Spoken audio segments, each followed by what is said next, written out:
In this video, I will be sharing with you how you can send money to India using the Remitly mobile app. You can also use the website as well. If you use the referral link in the description of this video, when you sign up, you'll receive $10 and your first transfer free if you send $500 or more.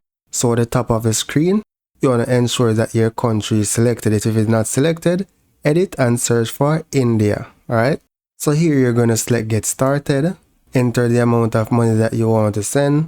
It shows how much the recipient will receive. Here you have two options. Select your delivery speed.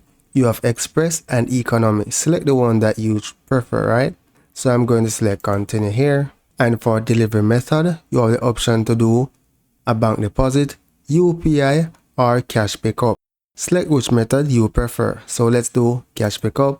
From the list of locations, select the location where you want the recipient to pick up the money. So let's say Ria Money Transfer.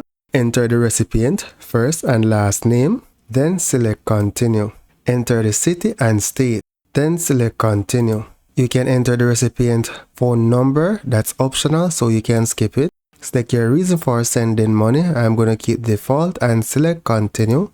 Select the relationship. Here I'm going to keep the default again, so select continue. Here select your payment method. Here you'll select your payment method. I already have a card on file, so let's select that option. And on this page, all you need to do is review your transaction and it's send money. And that's literally it. So that's it for now guys. Thank you for watching and see you in the next video.